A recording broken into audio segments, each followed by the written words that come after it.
Quem está mandando? Na livraria, eu sei que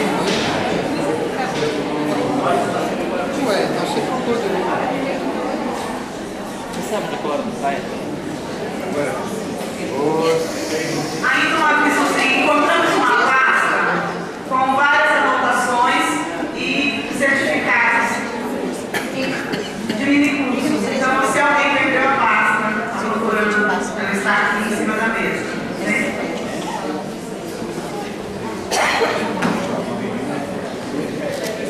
Passamos então a fazer a apresentação dos nossos convidados, dizer que é muita alegria que recebemos os dois e encerramos o nosso trabalho. Justamente com essa mesa tão significativa, vai discutir a motivação. Teremos que ter muita motivação hoje para que possamos encerrar muito bem o nosso tempo. Né? O professor Alejandro Hugo Gonzalez é licenciado em Psicologia pela Universidade de Buenos Aires, docente e pesquisador da Universidade Nacional de Buenos Aires desde 1987, docente durante o período de 1984 a 1989 na Sociedade das Relações Culturais da União Soviética, a primeira escola dedicada a difundir na Argentina a linha. Posso? Vamos lá. Ele foi docente entre o período de 1984 a 1989 na Sociedade das Relações Culturais da União Soviética, que foi a primeira escola dedicada a difundir na Argentina as linhas da sócio-histórica da psicologia fundada no Vigório. Atuou junto a Mário, autor, junto com Mário, de um livro Freud e Vygotsky, Inconsciente e Linguagem. É membro do Conselho de Redação da revista Psicologia Científica, fundada em 1984, primeira publicação argentina dedicada exclusivamente à Escola Sócio-Histórica de Psicologia. Autor de inúmeros artigos destinados a difundir o ensino de Vygotsky e seus discípulos em diversas publicações na Argentina e no estrangeiro. Atualmente, tem escrito vários artigos de uma perspectiva marxista acerca das relações entre arte e educação. O professor Diego, que já esteve como outra vez aqui, e que esteve com a gente no nosso evento todo, e que tem uma contribuição muito significativa a todos nós. Ele é cidadão cubano, né, como todos nós sabemos. É licenciado em Psicologia pela Universidade de Havana, em 1966. Só uma outra informação: o professor Alberto foi aluno do professor Diego. Então, ele vai contar outra, né, que temos que ter Diego exatamente aqui com a gente. Ele participa fez estudo de pós-graduação em Moscou. É professor titular de Psicologia da Motivação desde 1965. Ele trabalha na Faculdade de Psicologia da Universidade de Havana, diretor do Departamento de Psicologia. É doutor em Psicologia a partir de 1979, publicou 11 livros e 65 artigos sobre os problemas gerais da psicologia, da motivação e pensamento psicológico de José Martins. Tem inúmeras publicações, podemos destacar dentre elas exatamente José Martins e a formação do homem, tá? Martins e a educação. Então, a partir dessa apresentação, podemos então passar a palavra ao professor Alejandro, que vai fazer uso da palavra primeiro.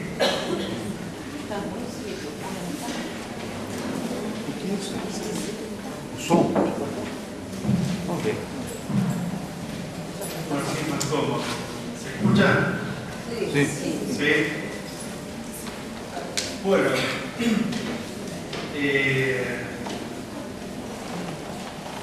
como En realidad en la mesa hay un especialista en el tema de motivación, ¿sí? La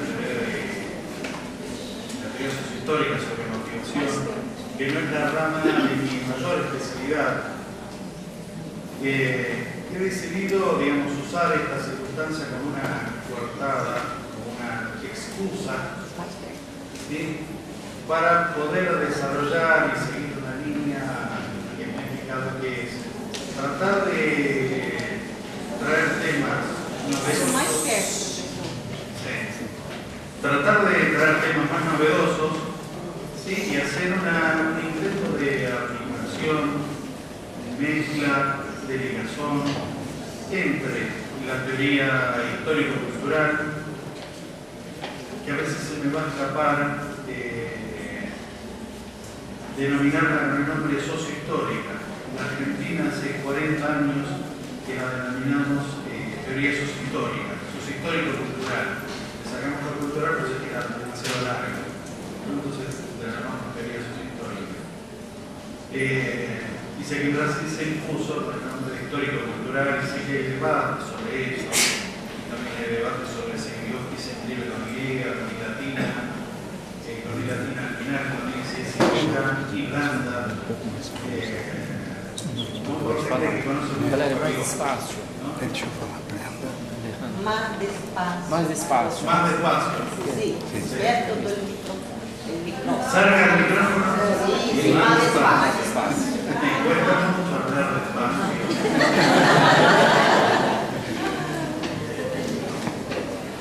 Es una forma de sacarme de encima lo más rápido posible la situación de incomodidad de que tanta gente me está mirando. No llega bien. Sí. Son todos amigos. Todos os amigos. Muy amigo. Bueno, decía que iba a intentar realizar esta ligazón, esta unión entre la teoría de la motivación en la escuela histórico-cultural y las postulaciones, ciertos conceptos propios del psicoanálisis.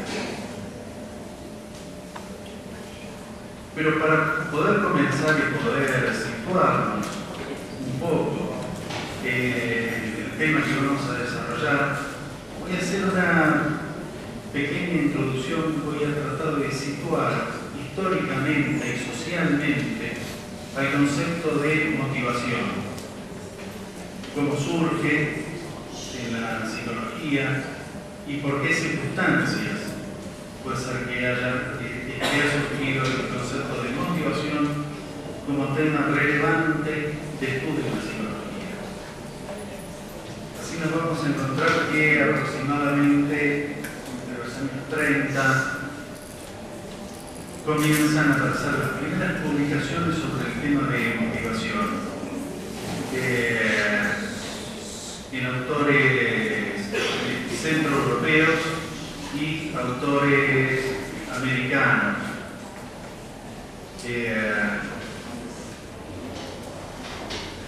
Toma un auge muy grande el concepto de motivación a partir de los años 40 o 50 con autores como Hall, Alport, Rincon, Diego ha hecho un seminario, ¿no? Con King, así, ¿cómo se pronuncia?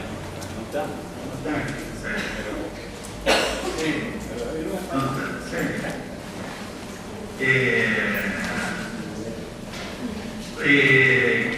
tiene publicado en Argentina un seminario muy conocido en su momento, junto con Paul Freys y otros autores franceses, y también Wittgenstein,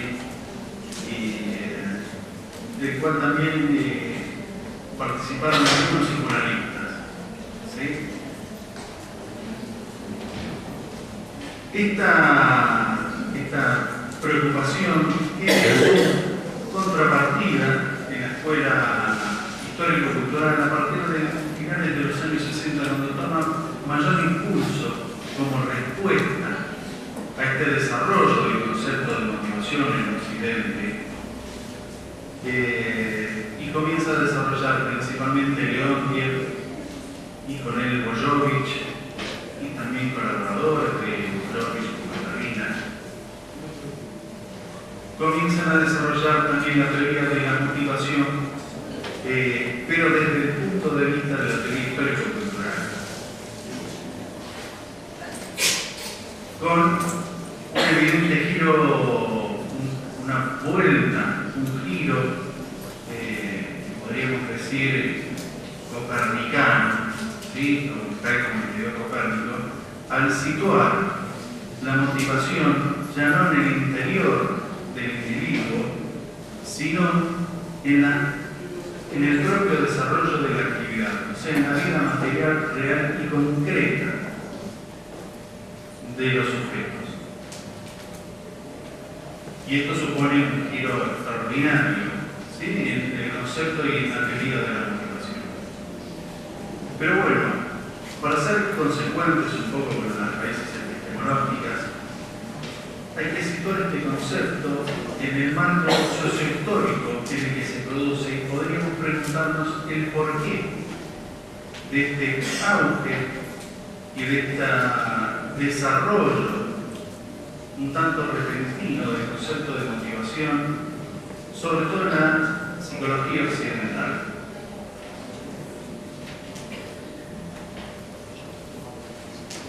Y esto se debe al propio desarrollo del capitalismo, ¿sí?, que en principio, a diferencia de las etapas de las estructuraciones y de los modos de producción anteriores, necesitan de fuerza de trabajo libre e independiente, por lo tanto de individuos libres y supuestamente independientes, que puedan circular libremente, no son tanto individuos libres, sino que pueden circular libremente según la demanda del capital y de la producción. Por lo tanto, y a diferencia de cómo estaba colocado, de cómo se indagaba sobre el sujeto en las etapas precapitalistas, el hombre deja de ser estudiado y deja de ser objeto específico de indagación de la moral y de la religión y comienza a ser indagado y objeto de estudio de la disciplina, de la forma y de la estructura del pensamiento del capitalismo incipiente, tal como lo es el discurso científico. ¿Sí? Entonces, a partir de ahí, el hombre comienza a ser objeto de indagación de la psicología. ¿Sí?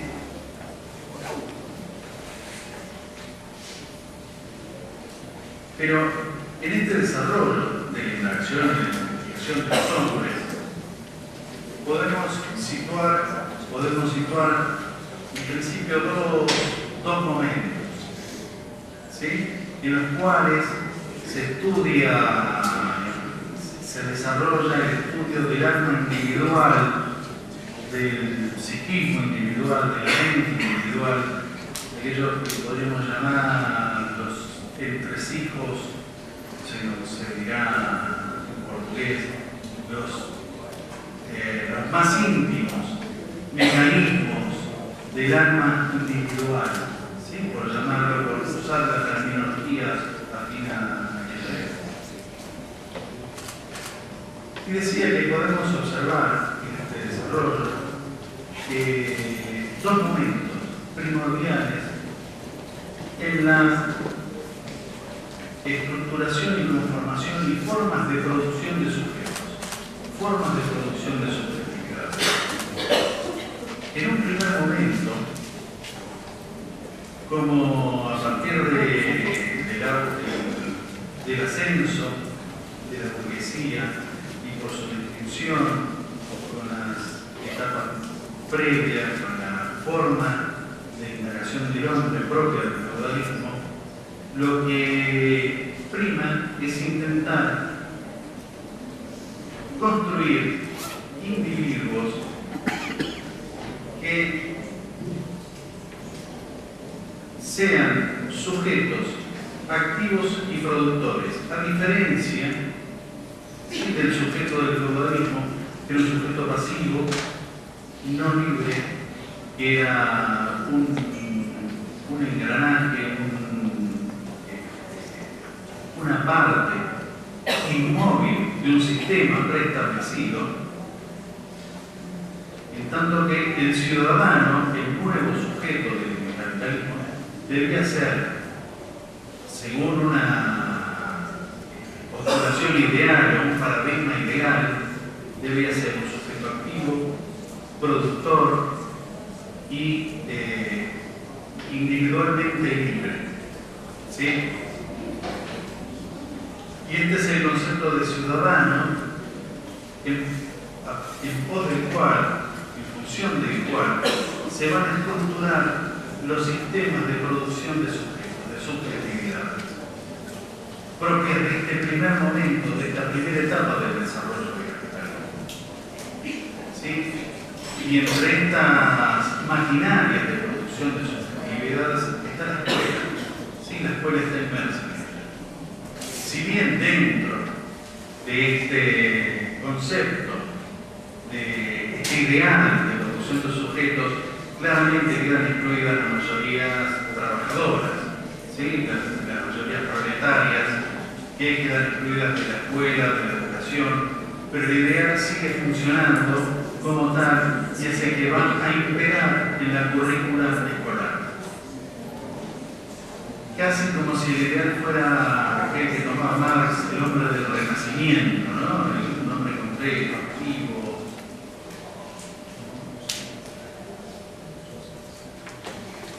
Y por lo tanto, este es el paradigma, este es el ejemplo de sujeto a construir que llega a la escuela.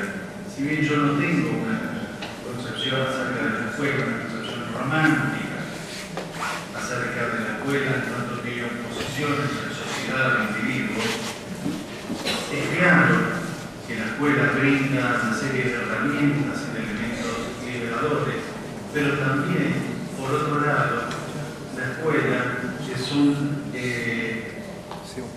instrumento más en la maquinaria de producción de subjetividades, sujeta a las necesidades sociales y a ese devenir social que impone una estructura particular de formación de sujetos.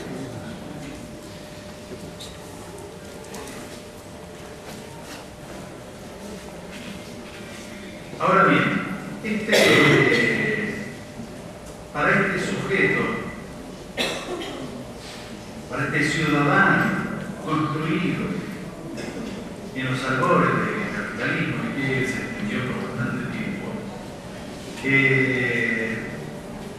había una situación paradójica, porque dentro de la escuela no había una pregunta central, sistemática, acerca del proceso de motivación.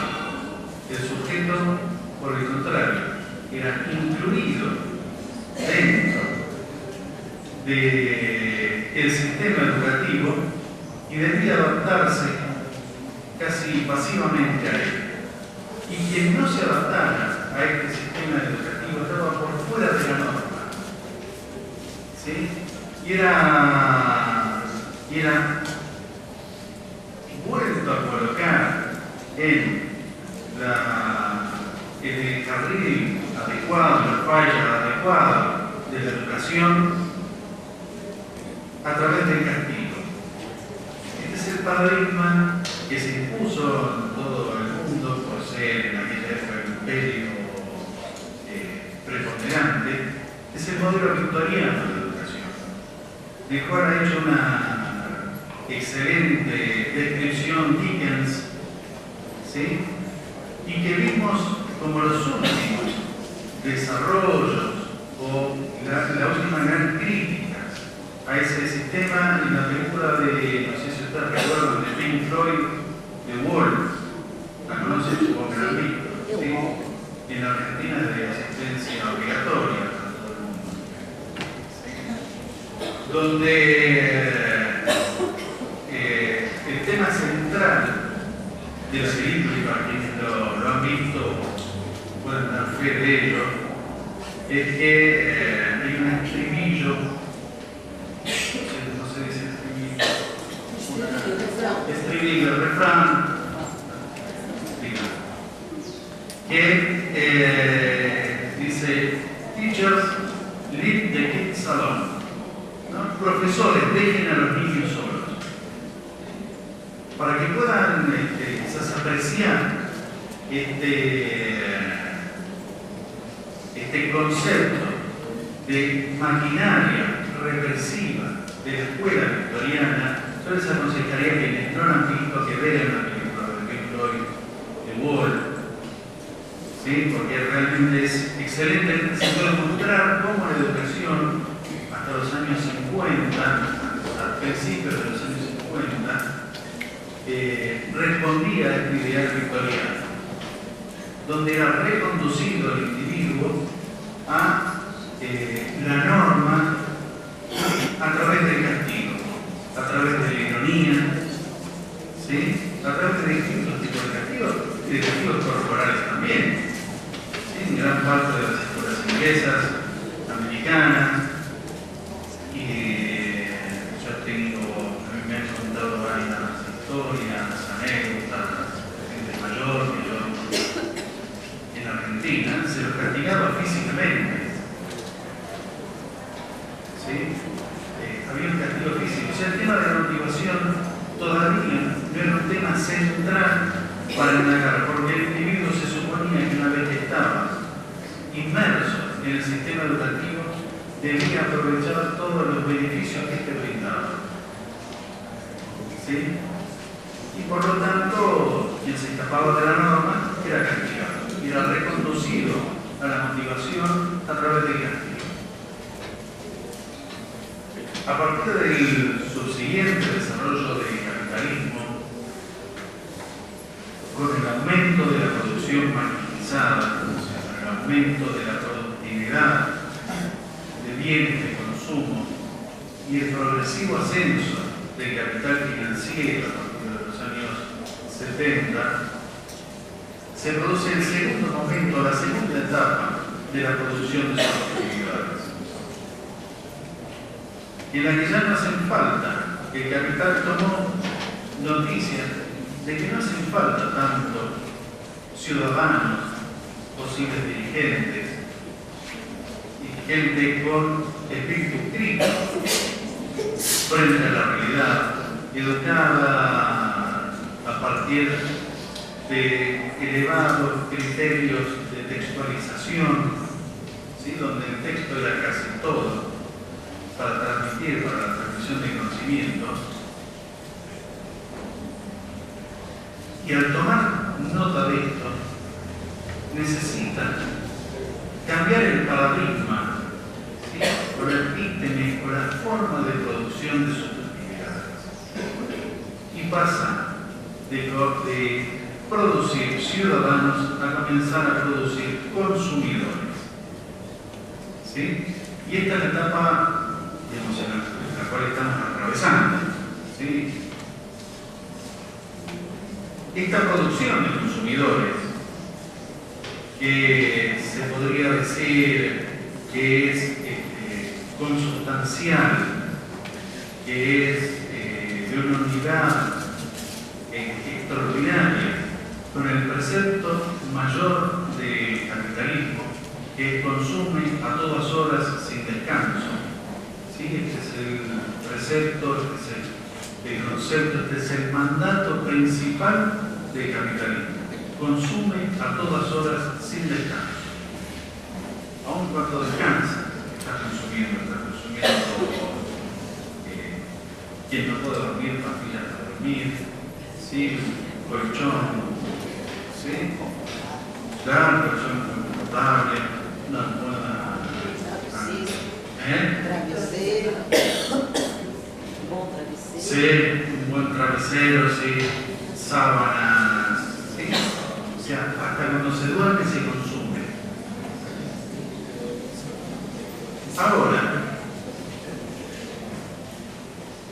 el sujeto, el consumidor, tiene que tener como característica primordial y principal en el centro de su desarrollo,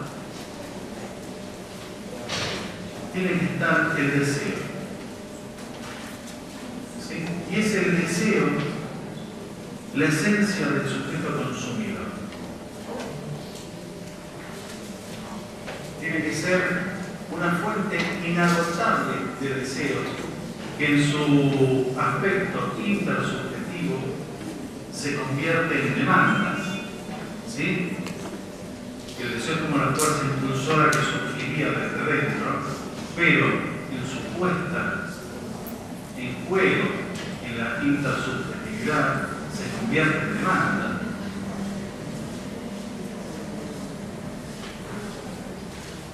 Por lo tanto, este sujeto deseante, de casi puro deseo, ideal del capitalismo desarrollado tal como hoy lo conocemos, tiene que adherirse a estas particularidades del capital. Tiene que ser una máquina deseante continua, una máquina de producción deseante continua.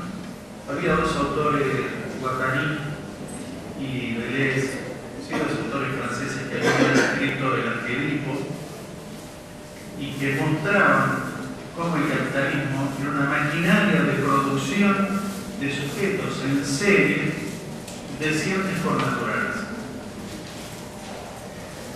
Un libro que en los años 70 hizo furor, después pasó la moda, pero sigue siendo un libro extraordinario para el psiquiátrico.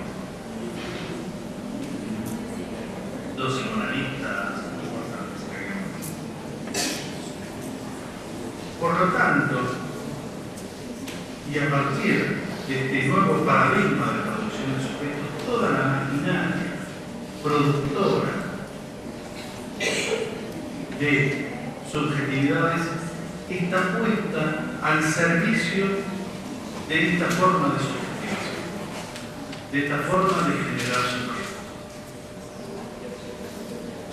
El cine, la televisión, por sobre todo la televisión, todos los medios que tengan que ver, los medios audiovisuales, sobre todo los medios visuales, porque la imagen ha sido lo predominante en esta época.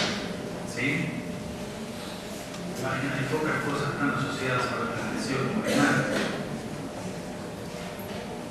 Y también la escuela comienza a sufrir las consecuencias del avance de esta forma de producción de sujetos. Ya veremos un poco más adelante cuáles son los síntomas de esta forma de producción de sujetos y cómo interviene en los paradigmas escolares, cómo fue variando y cómo fue cambiando ciertos aspectos de la educación en nuestros países.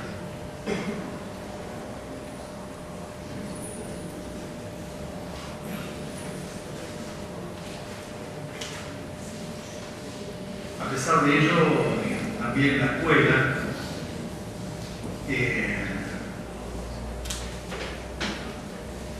hasta comenzó a hacer una cierta tensión con este proceso de subjetivación y de generación de consumidores. ¿Sí? Y por eso también se atacó a la escuela. Y por sobre todas las cosas, la educación se transformó. En Argentina hubo un proceso muy claro, pero muy claro, de transformar la educación pública y gratuita, ¿sí? Que venía desde 1865, 1870 en Argentina, se terminó convirtiendo en una mercancía más, desprestigiando la escuela pública y constituyendo a la educación privada como el ejemplo de la buena educación. ¿Sí? Y creo que en Brasil se debe haber pasado algo bastante. ¿Sí? el misterio del mercado. Pero aún más allá, en los contenidos propios de educación fue cambiando. ¿Sí? Ahora bien, este sujeto deseante, este sujeto de puro deseo, podemos comenzar a pensarlo, cuál es la legalidad del deseo, cómo está construido y cómo está constituido el deseo. Y a partir de esto me voy a permitir introducir un autor maldito, si se me permite la palabra, pero que más estudió el concepto del deseo, es Lacan.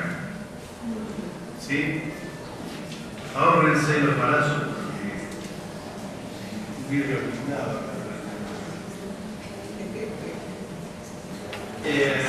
Es que aquí la mayoría de la gente son de la educación y casi no conocemos Lacan. Y hacen bien, hacen bien.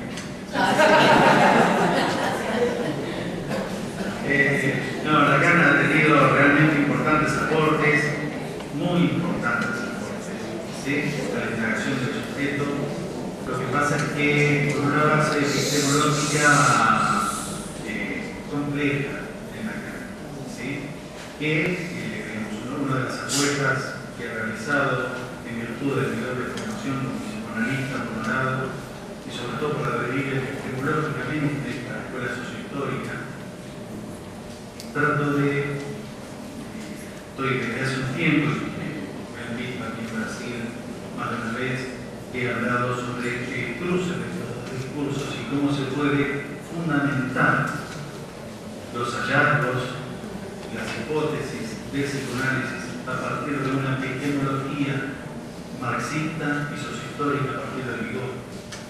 ¿Sí? Bueno, pero decía que el autor que más ha tomado el concepto de deseo y que tiene un desarrollo realmente interesante sobre el concepto de desarrollo ha sido Lacan, que no casualmente genera los principios de sus enseñanzas y de sus hipótesis en los años 50. ¿Sí? Y voy a tomar una frase, cómo describe Lacan al deseo. Si hasta ahora me pidieron que hable más lento y que hable más fuerte, ahora me van a pedir que repita más de una vez esta frase. Porque Lacan tenía la cualidad de escribir muy difícil, de forma casi inentendible, que le venía bien para su negocio, ¿no? Ser oscuro, ser lo menos transparente, es un buen juego para la inteligencia. Y eso se compra casi como si fuera un sudoku. ¿Sí? Vende. La dificultad también es una mercancía que vende bastante bien. Y en Francia en aquella época vendía muchísimo. Y en Argentina vende extraordinariamente. Un autor claro que se pueda comprender es poco el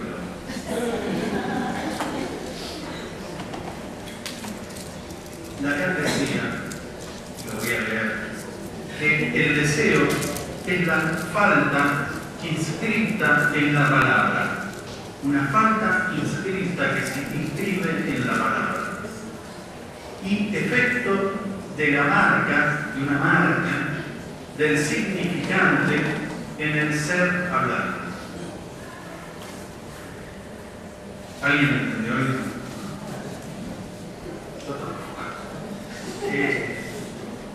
Podríamos decirlo, describir esto en un lenguaje más llano, en un lenguaje más simple, en un lenguaje más coloquial, que el deseo surge en la medida que los individuos, que los sujetos comienzan a ser, son capturados por la maquinaria del lenguaje, por el lenguaje, por las estructuras del lenguaje. En realidad, y esto es algo que vengo postulando desde hace varios años, es por la captura en el mundo de las reglas. ¿Sí? Ahí es cuando surge el deseo, ahí es cuando surge el sujeto deseante. interesante esto, porque cuando en el artículo de Vygotsky que habla sobre el desarrollo del juego y sobre el desarrollo del juego, él hace un señalamiento acerca de cómo la implementación de reglas en el juego aumenta el deseo del niño en el juego. Es decir, cuando la imaginación puede generar la mayor cantidad de reglas, el deseo comienza a crecer más. ¿Sí? ¿Por qué? Porque dice Vygotsky que la imaginación surge cuando el deseo es imposible de realizar inmediatamente. Y esto va a servir posteriormente para el desarrollo de la apropiación y de la gestación del manejo del significado del niño, ¿no? Del pensamiento más sujeto, más adherido a la lógica del lenguaje. Es muy interesante ver que Vygotsky lo escribió más de 20 años antes que Lacan. Pero Lacan ignoraba absolutamente la producción de Vygotsky. Y esto es una oportunidad que tenemos hoy, de poder cruzar estos dos discursos. A pesar de que Lacan conoce un poco a Vygotsky de oídas, a través de uno de sus grandes referentes, que fue Roman Jakobson. Conocen a Roman Jakobson, un lingüista extraordinario, que para mí, opinión personal, fue quien escribió el mejor artículo sobre poética. ¿Sí? El más claro, el mejor de todos los artículos sobre poética ha sido escrito por Roman Jakobson. Roman Jakobson provenía de la escuela de Moscú. Y en Moscú ya Vygotsky, cuando él sale de la Unión Soviética, Vygotsky ya era conocido, las ideas de Vygotsky y de Bakhtin ya eran conocidas. O sea, Jakobson participaba un poco de ese núcleo de investigadores y de pensadores. Bueno, este deseo, este sujeto deseante, que nace a partir de la inscripción de los individuos en el lenguaje, no tenemos que salir corriendo, ¿no?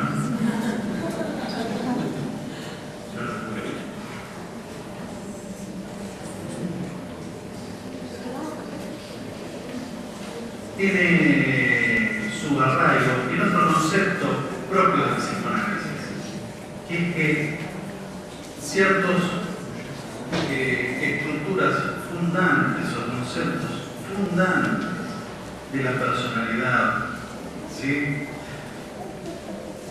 Ciertas estructuras constitutivas, ¿sí? Bueno.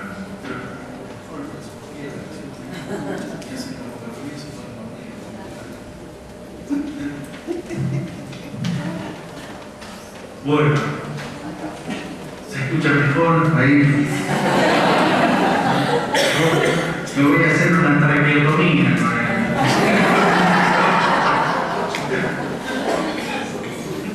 Tengo miedo a tragármelo. Cuando prende el apetito.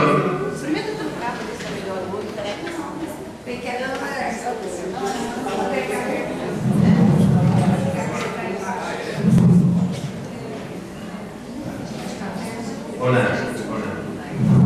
Sí.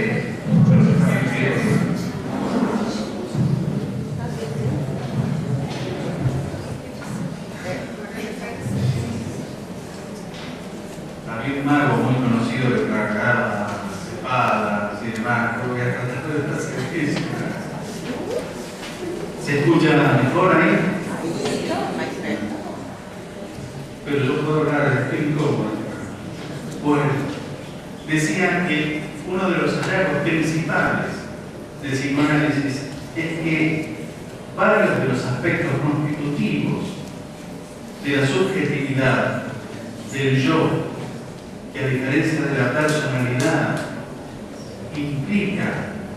nivel de estructuración de la subjetividad. Por eso hoy es mejor hablar de subjetividad, porque yo implica otras estructuraciones subyacentes a la subjetividad.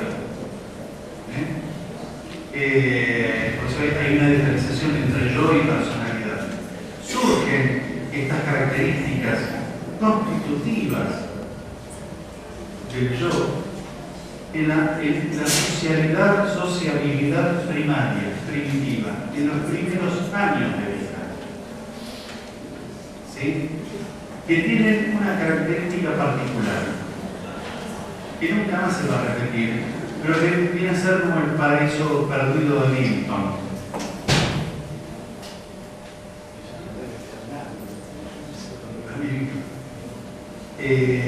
Un libro muy antiguo. En el que el niño es todo para quien es todo para él. Él es el centro y el rey del universo. Él es objeto del mayor de los deseos, de los que jamás volverá a ser centro. Es objeto del deseo materno.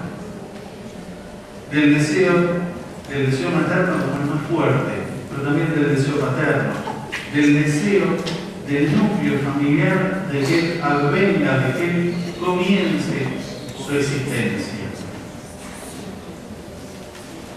Y las reglas son las reglas por él impuestas. ¿Sí? Su deseo es una orden. Este deseo es el que ordena el mundo. Pero en la medida en que van madurando sus procesos psicológicos, en que va madurando su capacidad de integrarse en las reglas del mundo, este reinado lo va perdiendo. Y ahí hay una pérdida extraordinaria, pues no solamente pierde a la madre, no solamente pierde esa relación unívoca, esa relación exclusiva que tienen con la madre, sino que también pierde este reinado, este universo ideal, este ideal, como Freud lo llamaba el ideal del yo. Se pierde el ideal del yo. ¿Sí? Entonces, y es esta pérdida la que se inscribe, ¿sí? Es esta falta, esta pérdida, la que comienza a inscribirse cuando el niño se inscribe en el mundo de las reglas, y principalmente en el mundo del lenguaje. El conjunto de reglas principales, ¿sí?, que constituyen nuestra adscripción a la sociedad. Por lo tanto, el resto de nuestra vida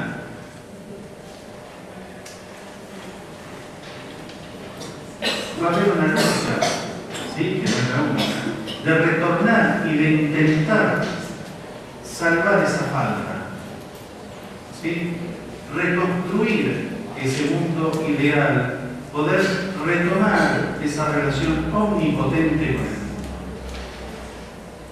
Y esto es el núcleo del deseo.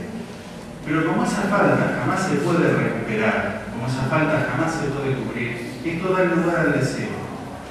Y el deseo tiene la cualidad de ser imposible de rellenar.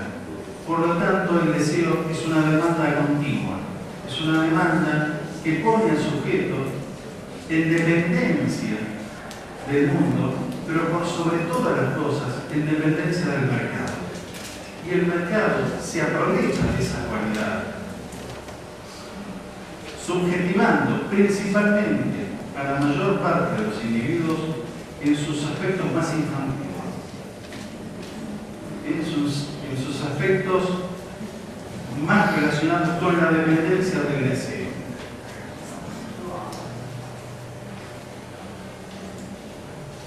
No hay nada mejor adaptado al capitalismo que un sujeto deseo. no hay nada mejor para el mercado que un sujeto constituido en tanto sujeto deseante, sujeto de pura demanda. Frente a esto, ¿sí?, la teoría de la motivación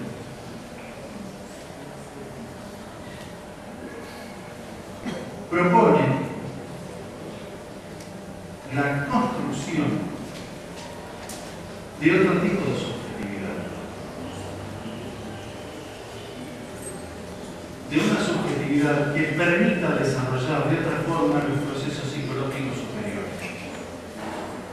A partir de las postulaciones de Lelutier y de Moyovich, ¿sí?, observamos cómo hay un giro copernicano, un giro enorme, donde la motivación, la motorización, el movimiento que va a permitir y que va a mover la conducta de los individuos va a estar inscrito en la actividad, en una actividad objetual, en una actividad en derredor de un objeto que produce objetos y que permite una realización individual y subjetiva diferente, superior.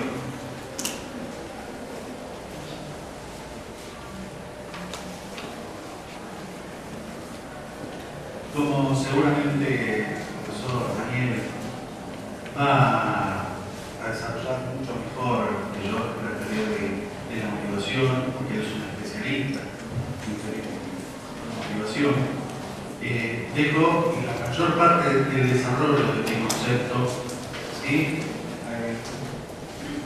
para evitar un papelón. Un papelón mayor de que estoy pasando. Pero la teoría de la motivación, ¿sí?, en sus dos aspectos, en el aspecto cognitivo, en el aspecto afectivo, que tiene que ver con la intersubjetividad, propone a un sujeto absolutamente diferente, a un sujeto activo, a un sujeto dueño de su propio destino, y un sujeto pasivo como el que propone, ¿sí?, el sujeto del consumidor.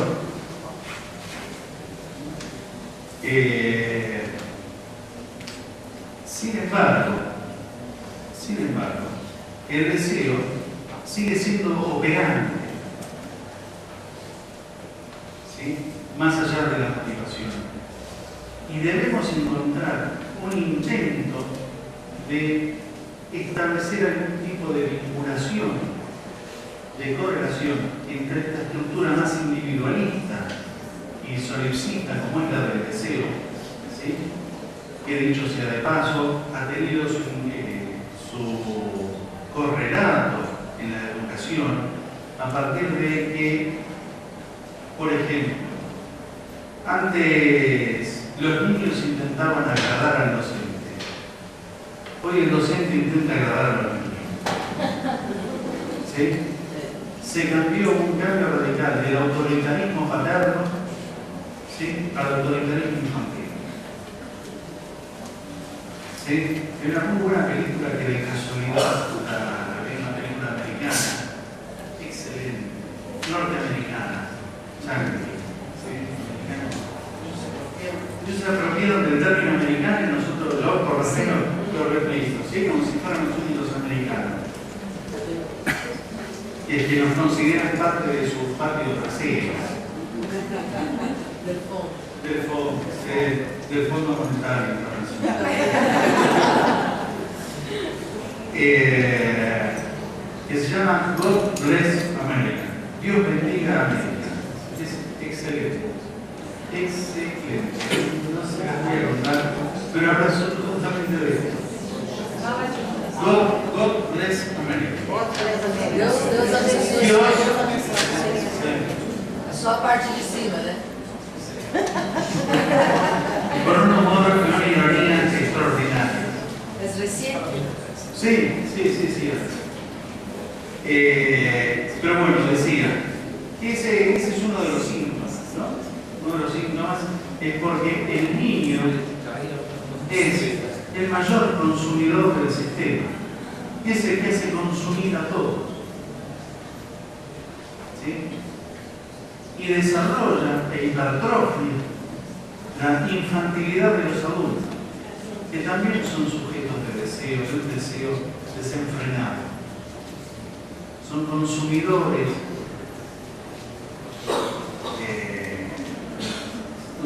desenfrenados. Otra de las cualidades fue disminuir, para tratar de seducir al niño en la educación, fue disminuir las complejidades, las dificultades en la educación. Y se pasó del texto a la imagen. Cada vez más los libros de texto tienen menos texto que imagen. Y la imagen es consubstancial con el mercado. Vivir en el mundo de las imágenes es vivir en el mundo del mercado. ¿Sí? No solamente por los objetos que directamente nos ofrece el mercado, como productores de imágenes, cámaras fotográficas, filmadoras por todos lados, ¿sí?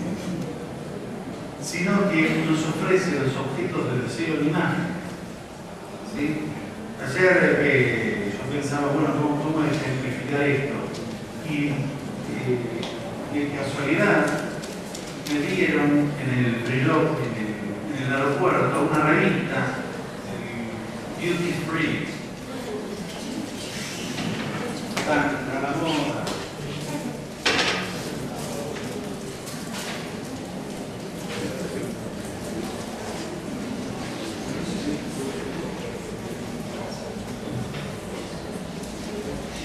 Si uno puede recorrer las páginas, son todas fotos con escasas palabras. ¿Sí?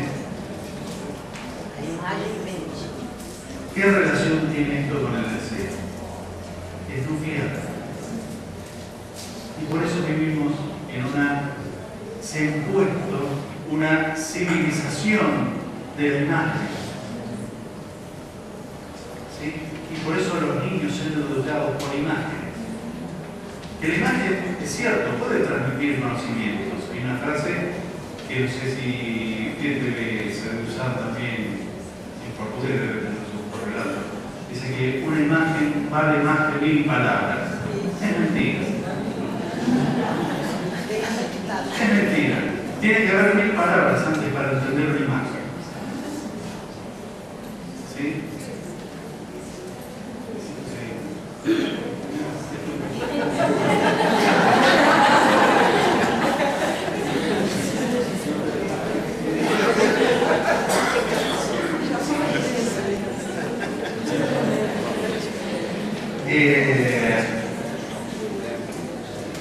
A este sujeto, ¿sí? De imagen, este sujeto que es sustraído de las formas superiores del pensamiento que supone la textualidad, que supone el texto. Es un sujeto absolutamente prisionero del mercado. En este ámbito de producción de subjetividades es que la escuela debe intervenir, pero una escuela crítica, la escuela crítica de la que creo que todos los presentes aquí comparten, debe intervenir en este proceso de subjetivación y debe poder conciliar, combinar al deseo con la motivación. Sí, el deseo no se puede dejar de lado. Es una realidad, es una de las verdades constitutivas del ser humano, más allá de sustancialistas que pueda sonar eso. Pero todos saben que las relaciones interpersonales, en el amor, en la angustia, en la amistad, en las luchas burocráticas, ¿sí? De ver quién tiene un puesto, quién no lo tiene, y en el reconocimiento cotidiano,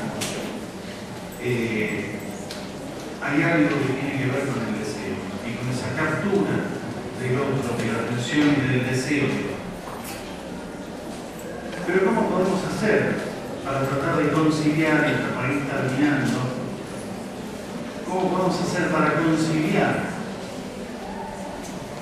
una estructuración superior y superadora, como es la de la motivación, con una estructuración cristalizada alrededor del deseo, algo tan infantilizante, algo que genera una infantilidad, una perpetuación de la infantilidad de los infantes, de toda la vida ser una crianza? ¿Sí? Y desde hace un tiempo que lo vengo proponiendo, entre estos conceptos, entre estas demandas de orden social y las estructuras individuales, tiene que actuar una herramienta extraordinaria que es la del arte. Darle una mayor relevancia. El arte es el lenguaje que ha inventado la humanidad para individualizar los lenguajes sociales a través de la metáfora, de la metonimia, ¿sí? Que son el correlato de la condensación, del desplazamiento, del influjo del sentido, de la aglutinación, separar aquellos rasgos inherentes al lenguaje interior, donde pueden aunarse el principio del placer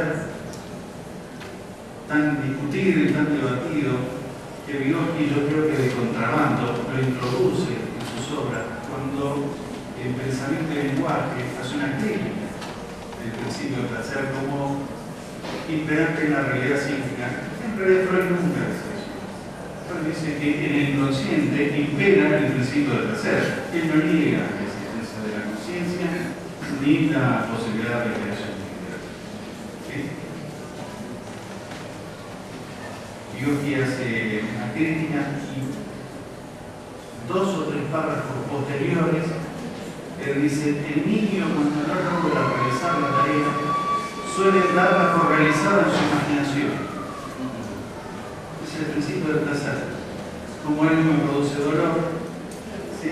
Lo doy por realizado, el deseo lo doy por realizado en mi imaginación, en la fantasía, ¿sí? O pide ayuda a un adulto. Freud en 1924, en un artículo llamado Los 2 principios del suceder psíquico, hace una llamada, no una anotación, pie de página, en el que dice que el imperio del principio del placer es abandonado en la medida en que los hijos se separan absolutamente de sus padres. ¿Sí? Con mis hijos eso lo veo siempre. Mis hijos actúan de acuerdo al principio del placer. Siempre somos los padres, los proveedores de nuestros hijos. Y felices. ¿Sí? Bueno, el arte tiene todas estas características y nos va a permitir en su implementación en la educación, ¿sí? Realizar esta combinación entre el deseo y motivación para permitir superar y dejar de ser la escuela una máquina de producción de consumidores y convertirse de alguna forma en productora nuevamente de ciudadanos, sujetos activos. Y creo que cualquier educador comprometido con los cambios sociales debe intentar realizar este tipo de resistencia en su trabajo cotidiano.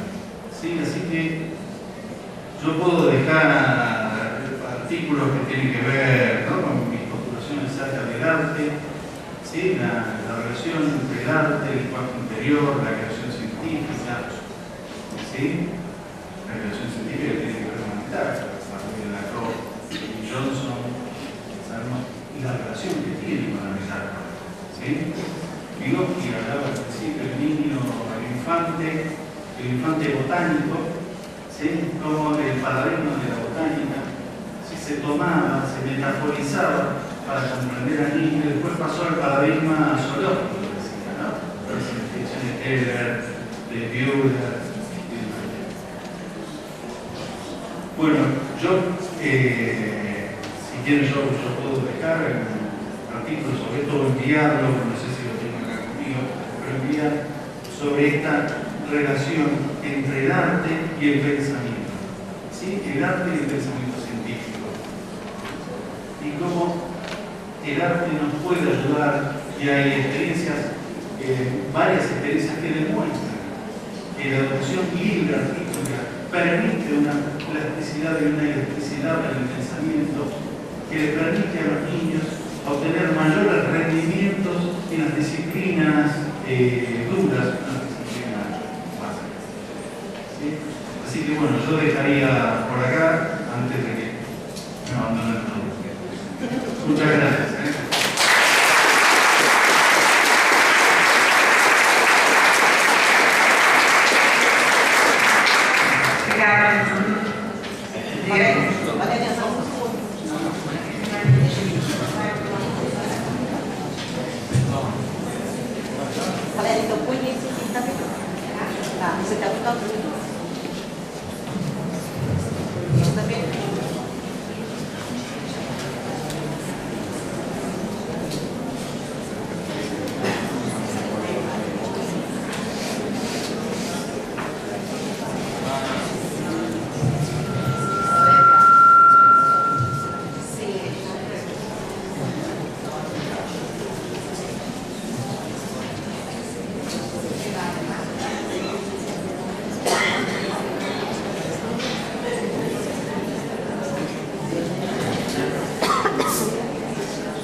A todos que a gente fizesse um pouquinho mais de silêncio.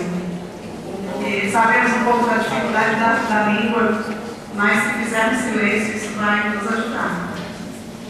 Obrigada. Pois não, Diego? Buenos días. Buen día.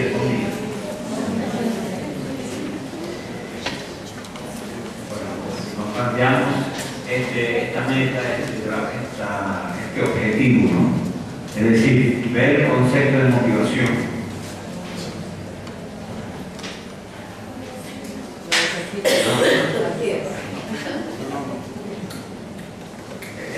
Tienen que descontarme el tiempo de la partida. Está virado para ahí. Não, tá meio Você está dando assim primeiro? É o primeiro do bar.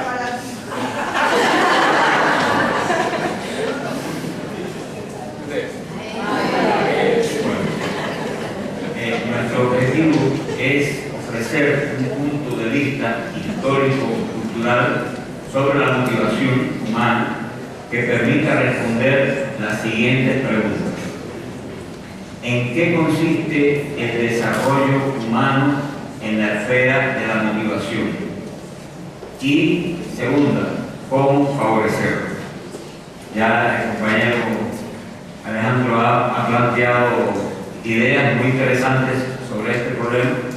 Vamos a continuar en esa dirección. Bueno, ya les dije mi punto de partida epistemológico, lo repito siempre. La unidad de teoría y práctica, los hechos como fundamento del conocimiento.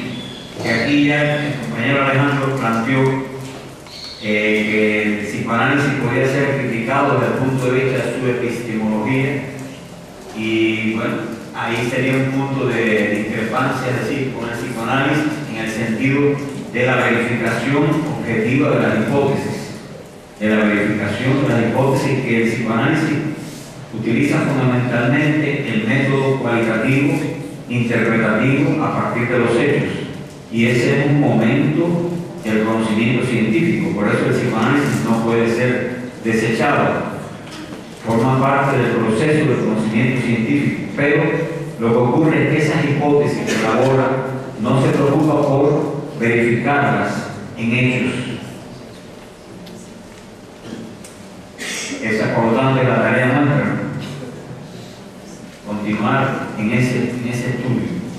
Segundo, el método dialéctico, cuya esencia es la unidad de los contrarios, que nos libra de lo unilateral, lo sectario y lo ecléctico.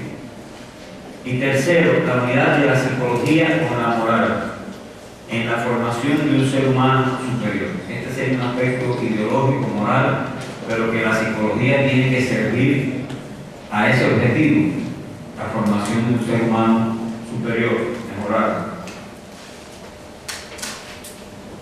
Vamos entonces al concepto de motivación.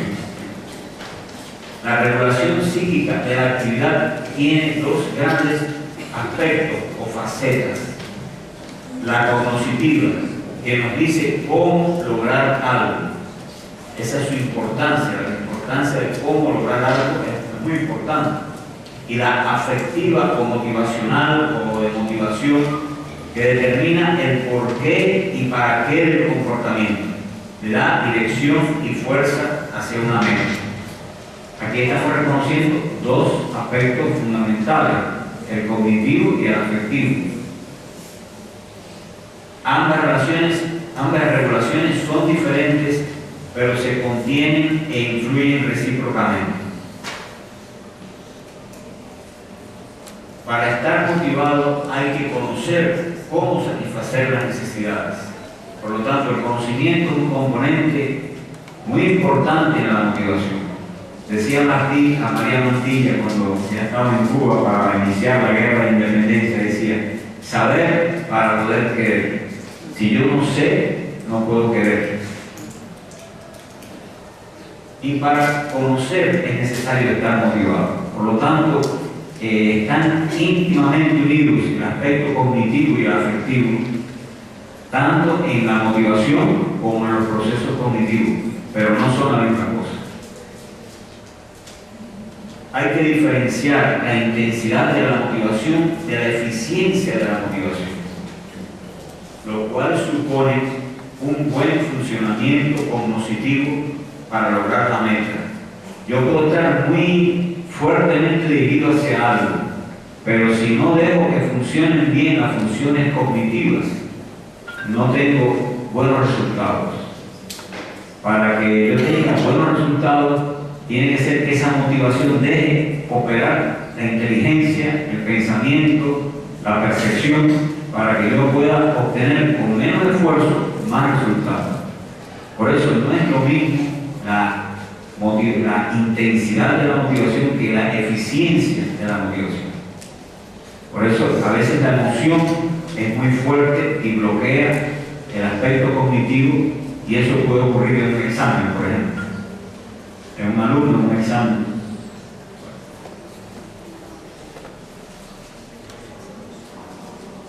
Definimos la motivación como aquel complejo funcionamiento psíquico que supone que contiene indiscutiblemente la actividad nerviosa superior y que refleja la realidad objetiva a través del rol activo y creador de la personalidad, y que en unidad con la actividad externa y sus condiciones sociales y materiales de vida determina la dirección, intensidad y sentido del comportamiento hacia sus objetos metas.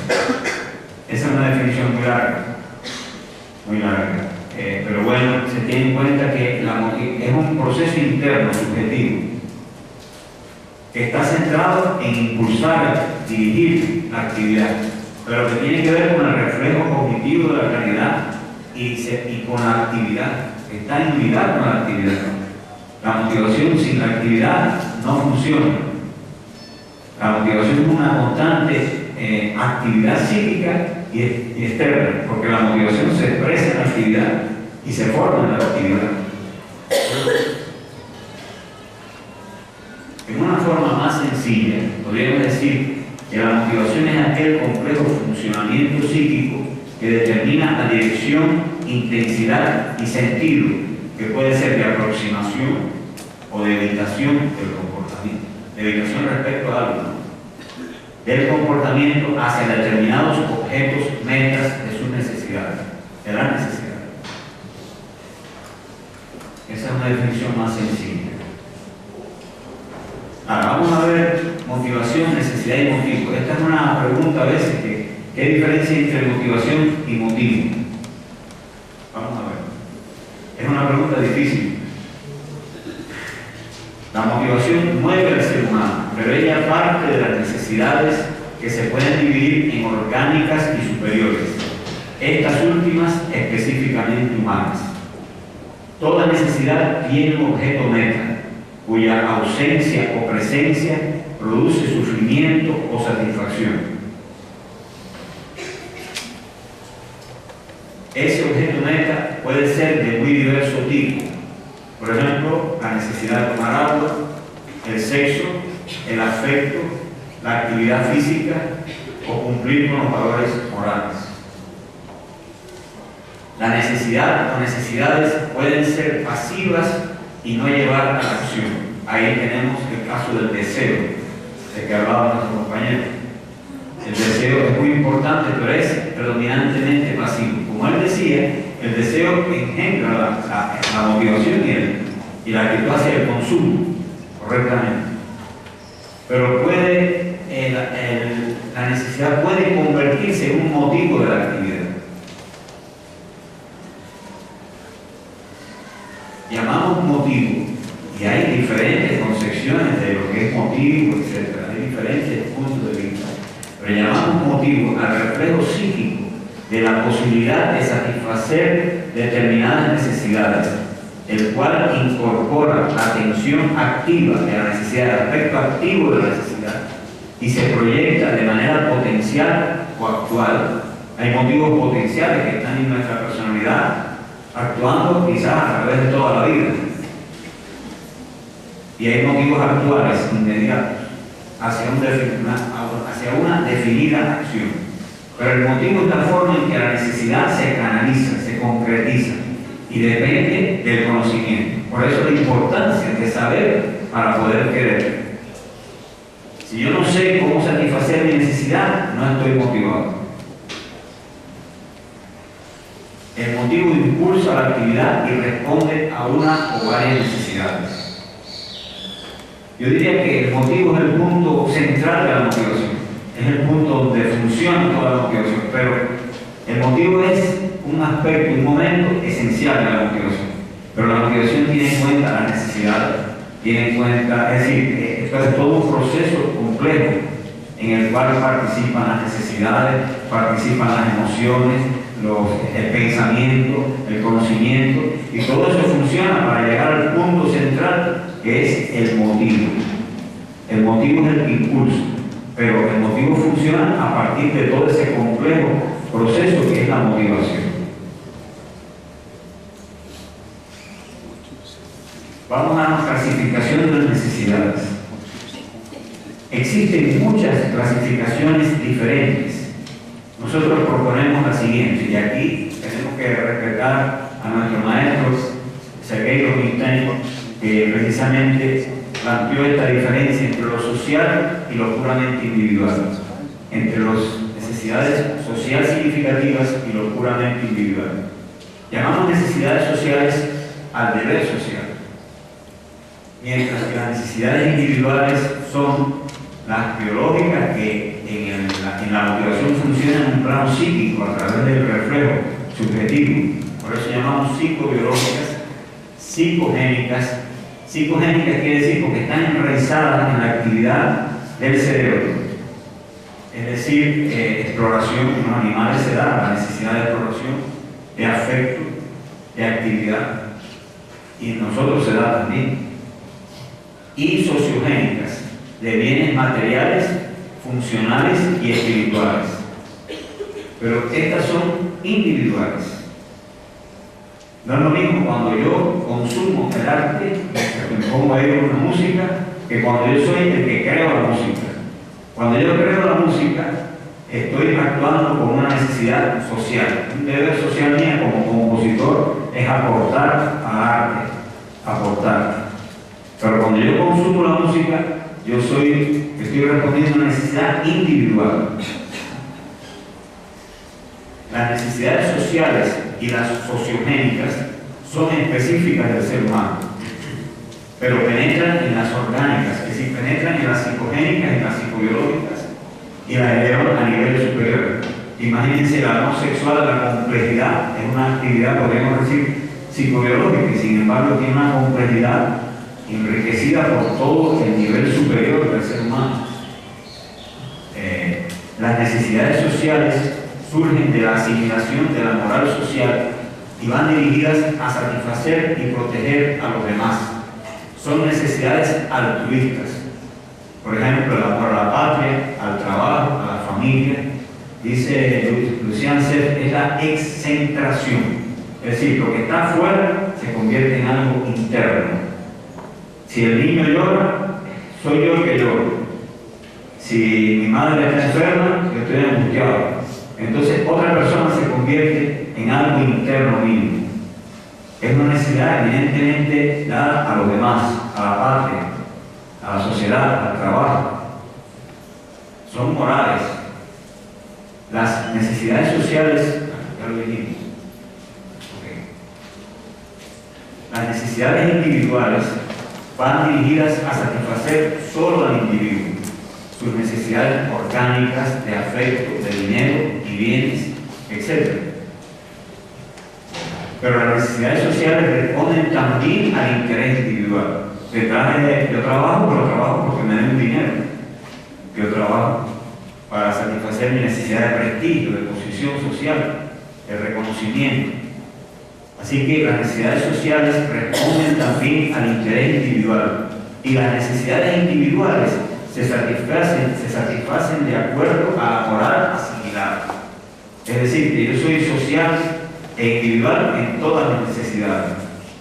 Por ello, todas son sociales e individuales, porque todas responden al aprendizaje y a mi constitución biológica y mis potencialidades personales.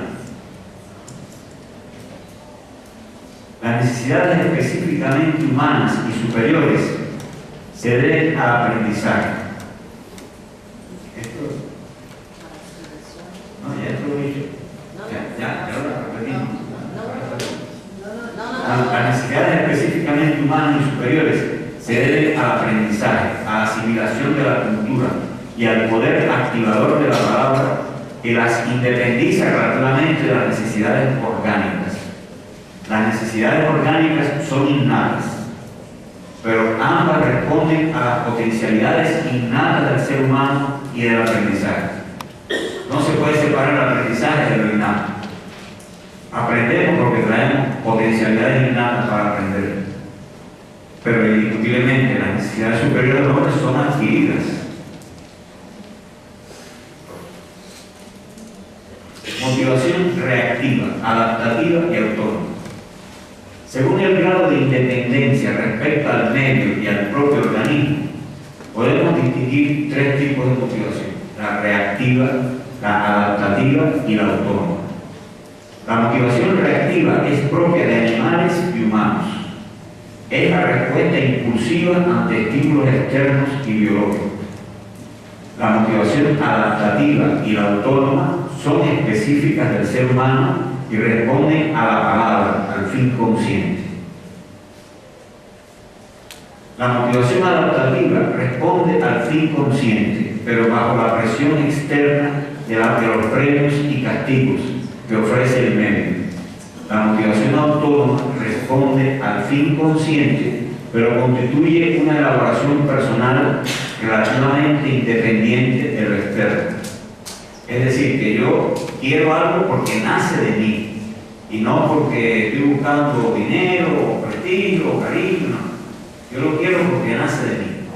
Eso es lo autónomo. Lo independiente relativamente siempre todo es relativo, todo es aproximado, pero en esencia es la independencia de esas presiones externas que se ejercen sobre mí.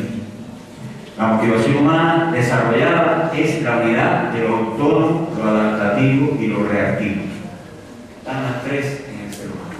Y una se transforma en la otra, es decir, se van influyendo, transformando y se expresan cada una en la otra. El individuo que trabaja solo por dinero o el estudiante que estudia solo por la nota tienen una motivación adaptativa.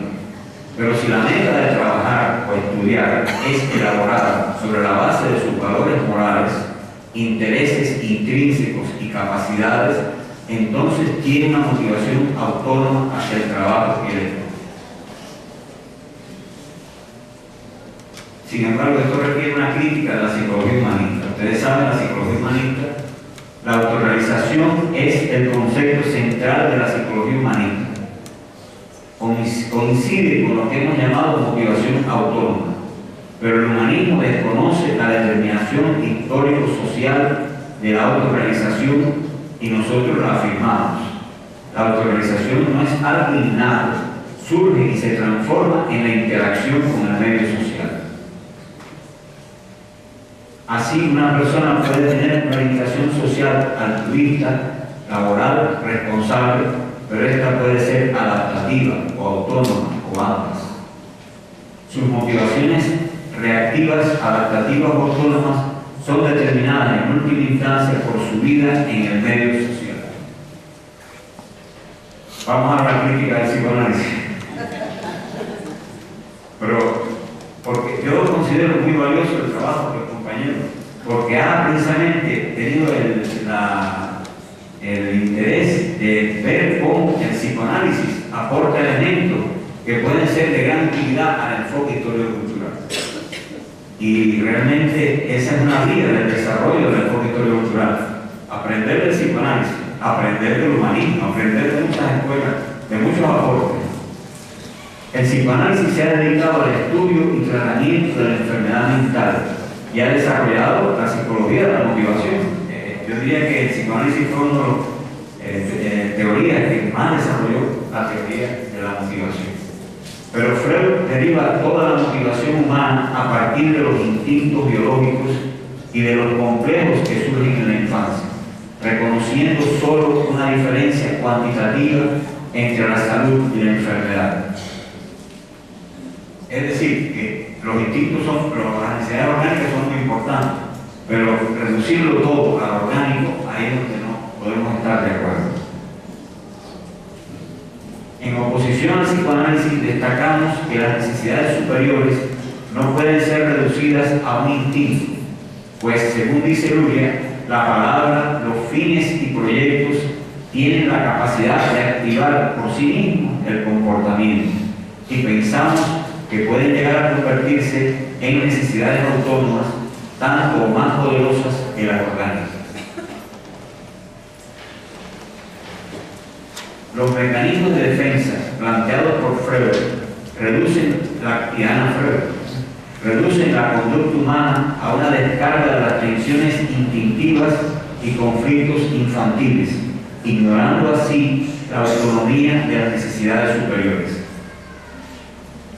Lo que nosotros hemos hecho es, también hemos ido en la misma dirección que Alejandro, de asimilar el psicoanálisis los aspectos positivos, porque el concepto de mecanismo de defensa es un concepto valioso del psicoanálisis. Es cierta la reducción de la tensión, pero también existe su contrario, la búsqueda del objeto meta de la necesidad, por sí mismo. Por ello planteamos la unidad en todo ser humano de la motivación específica que va dirigida hacia el objeto meta de la necesidad por sí mismo, y la motivación inespecífica que va dirigida a reducir las tensiones insatisfactorias por otras vías que no son la obtención de su objeto meta específico. Yo no sé si me entienden este concepto. Es decir, que hay dos tipos de motivación. Una motivación que va dirigida a obtener el objeto meta de la necesidad, que es la fundamental. Si yo tengo sed, tomarse, si tengo necesidad de afecto, buscar una relación positiva, afectiva, si tengo necesidad de cumplir con los deberes.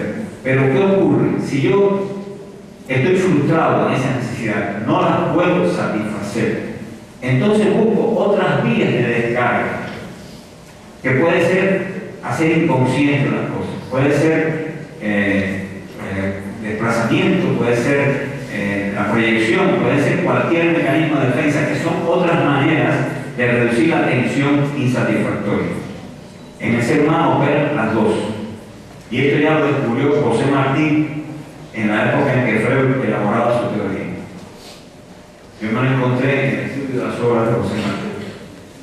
Para el psicoanálisis de Freud son iguales la estructura de la personalidad del hombre normal y la del enfermo mental. Lo que predomina en ambos son las motivaciones inconscientes y derivadas de la infancia. La diferencia es solo de grado. Es decir, el normal ha encontrado un buen disfraz, es decir, un buen ocultamiento y satisfacción de lo inconsciente e infantil. Y aquí vamos precisamente a asimilar lo positivo del psicoanálisis. Es decir, hemos criticado para destacar lo positivo, lo interesante de aprender del psicoanálisis. Para responder al psicoanálisis es necesario tener en cuenta 3 niveles en el desarrollo humano, de los cuales surgen diferentes tendencias. El nivel arcaico, formado por experiencias anteriores, infantiles y del pasado, que pueden ser posteriores a la infancia. Es decir, ahí estaba hablando Alejandro de la necesidad de volver al seno materno, de volver a la infancia. Esas necesidades infantiles, indiscutiblemente ciertas. El nivel actual, determinado por las circunstancias actuales de la vida, es decir, el momento. Las circunstancias momentáneas engendran tendencias específicas. Y el nivel superior, que son los fines y planes futuros estables, inmediatos y mediatos. Es decir, la conciencia, en ese caso, el nivel arcaico se expresa de manera muy importante, de manera inconsciente. El nivel arcaico actúa, por lo general, de manera inconsciente. El superior es consciente. La motivación humana es consciente e inconsciente.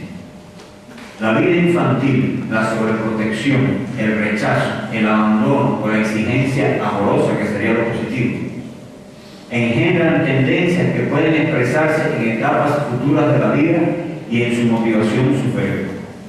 Ahí lo que estaba planteando Alejandro, precisamente eso, cómo el pasado se expresa en el presente y en la personalidad adulta.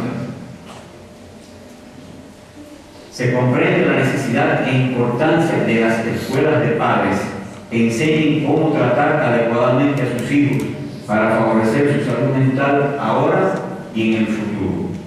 Pero la motivación superior no puede ser reducida a la arcaica, pues resulta de la asimilación de la conciencia social en la juventud y adultez y cambia con la vida. La motivación del ser humano normal y adulto consiste, por lo general, en la relativa armonía entre lo arcaico, lo superior y lo actual, en la cual predomina el nivel superior, es decir, sus fines y proyectos. En el enfermo mental predominan tendencias derivadas del pasado o evocadas por la situación actual. Es decir, cuando ya no son eficientes nuestros proyectos, nuestros fines, y no pueden, van perdiendo capacidad para regular la conducta, ahí vamos en la dirección patológica. Quizás el pasado o el presente inmediato nos están determinando. El sano se caracteriza por una armonía contradictoria que supone el conflicto como factor de preservación o progreso. El enfermo por extremas contradicciones o por su disminución anormal. Existe una diferencia cualitativa entre la estructura dinámica de sano y enfermo, pero también penetración recíproca. Es decir, son estructuras diferentes. Pero penetración recíproca quiere decir que el enfermo no es totalmente enfermo, tiene componentes positivos, y el sano no es totalmente sano, tiene. Yo diría que una persona totalmente sana es anormal. El predominio de lo social en la regulación de la actividad. En el individuo pueden predominar sus necesidades individuales, pero para satisfacerlas tiene que asumir deberes sociales. El estudio, el trabajo, la familia, etc. Y hacer que por lo general predominen en la regulación de su actividad. Pero al cambiar su interrelación con el medio, también cambian sus deberes. Estamos destacando aquí la importancia del deber asumido en la motivación, en la regulación de la actividad. Aunque yo sea muy individualista, yo tengo que someterme a las exigencias externas. Al asumir la conciencia social de su momento histórico para realizar su psiquismo individual, tanto en la esfera cognitiva como afectiva, esta conciencia social asumida resulta el regulador fundamental de su actividad y lo convierte en integrante activo y representante de su medio social. Esto no niega la importancia de su psiquismo individual en la regulación de su actividad. La actividad es regulada por la conciencia social asimilada y, bueno, el psiquismo individual contiene la conciencia social. En este predominio del nivel superior y de los deberes asumidos consiste el relativo equilibrio de la actividad normal del ser humano. Pero, como ya hemos dicho, contiene factores más o menos patógenos que se le oponen. Pero no por ello se pierde la estructura que caracteriza a la personalidad normal. Concluyendo, la motivación normal y adulta se caracteriza por la unidad relativamente armónica de lo consciente y lo inconsciente, en la cual la conciencia predomina en la regulación de la actividad. Pero esto no disminuye la importancia de lo inconsciente. Solo la relativa armonía con lo inconsciente permite dicho predominio. Es decir, que la conciencia depende del inconsciente, que la conciencia no es absoluta, sino una adecuada correlación entre lo consciente y lo inconsciente permite el predominio de la conciencia. El desarrollo de la motivación. Aquí nos planteamos que el objetivo central de nuestro trabajo, ¿en qué consiste? ¿Cómo puede definirse la motivación superior? O sea, el progreso en la motivación humana. Esto es un problema a discutir. Planteamos nuestra idea. Al considerar teóricamente la diferencia entre la motivación sana y la enferma, hemos caracterizado la sana, señalando su relativa armonía y el predominio de la motivación superior, en la cual los deberes asumidos predominan en la regulación de la actividad. También en el sano existe una mayor orientación hacia la autorrealización. Con el decurso de la edad, la motivación marcha de lo individual y reactivo en el niño pequeño hacia la orientación social, responsable y autónoma que caracterizan al adulto. En el decurso histórico-social, la motivación del salvaje de la comunidad primitiva consistía en su identidad con el grupo pequeño al cual pertenecía. Con el surgimiento y desarrollo de la sociedad de clases, se desarrolla la individualidad y la motivación autónoma, pero con una orientación predominantemente individual. En la sociedad monopolista actual, la orientación individual y autónoma de los grandes propietarios, centrada en la obtención de riquezas, se acompaña del hecho de que la mayor parte de la humanidad vive en la miseria, que engendra el egoísmo y la imposibilidad de autorrealización y creatividad. Todos los anteriores criterios son de carácter teórico, pero también la comprensión del desarrollo de la motivación se debe fundamentar en criterios morales, ideológicos. Y aquí nos apoyamos en la filosofía que orientó a Vygotsky, o sea, en el marxismo y en nuestro héroe nacional José Martí. Marx soñó con una sociedad en la que el trabajo no fuese un medio de vida, sino la primera necesidad vital, y en la que el ser humano aportase a la sociedad según su capacidad. Martí se pronunció por un ser humano altruista, creador e independiente. De acuerdo con los criterios teóricos e ideológicos expresados, concebimos el desarrollo de la motivación como la formación de un ser humano centrado en el altruismo y la responsabilidad, y a la vez creador, independiente, que se realice a sí mismo. Esta es nuestra propuesta. En eso consiste la motivación superior. Ustedes después dirán su palabra. el altruismo, la responsabilidad y a la vez creador, independiente y que se realiza a sí mismo. Pero Vygotsky esclareció la determinación sociohistórica de la motivación humana. El hombre es un reflejo de las relaciones de producción imperantes en la sociedad. El mundo actual se caracteriza por la desigualdad económica entre clases o sectores y sobre todo entre naciones.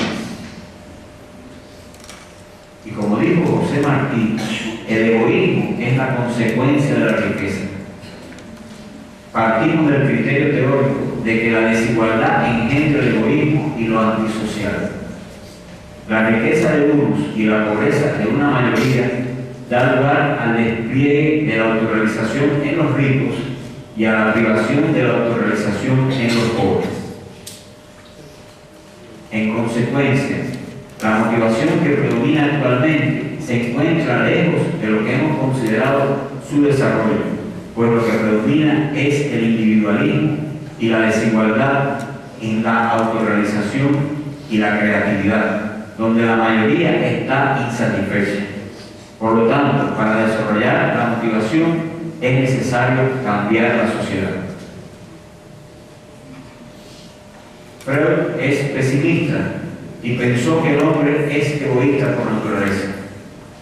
La psicología humanista es optimista y piensa que la naturaleza innata del ser humano es de autorrealización y responsabilidad. Por lo tanto, no es necesario cambiar nada, solo darle plena libertad al ser humano, aceptarlo. Marx y Martí consideran que el ser humano es un reflejo de su sociedad. Por lo tanto, es necesario crear una sociedad que engendre el altruismo, la creatividad y la autorrealización. Es decir, el hombre no es bueno ni malo, es según sea su circunstancia. Hay que promover circunstancias favorables, positivas, para que el hombre sea bueno y no egoísta, no malvado. La humanidad ha iniciado un largo camino hacia su transformación. En los emergentes países que se liberan de la explotación externa e interna, se forja un hombre nuevo, altruista y heroico. Pero esos países emergentes están sometidos a la desigualdad, la guerra y la crisis económica que caracterizan al mundo actual. Y en consecuencia, ese hombre altruista y heroico está sometido a una contradicción entre su heroico altruismo y el egoísmo que engendra la desigualdad interna e internacional. En la sociedad actual surgen tendencias individualistas extremas que conducen a que el deber social sea solo un medio de vida, conducen al abandono de los principios morales, a la corrupción y a las desviaciones antisociales.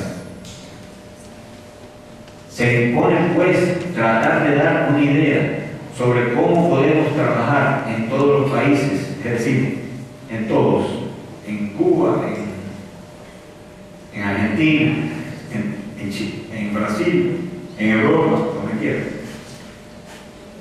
Porque donde quiera existe este problema, la desigualdad, que es un fenómeno del mundo actual. Se impone, pues, tratar de dar una idea sobre cómo podemos trabajar en todos los países por el desarrollo de la motivación humana, aún en estas condiciones de desigualdad en la esfera económica y en la creatividad y la autorrealización.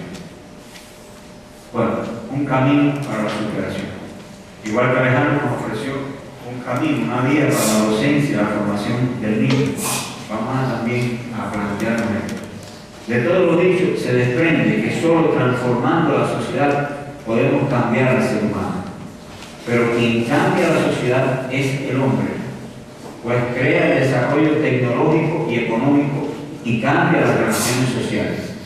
De aquí la importancia de cambiar al ser humano aún en estas condiciones adversas.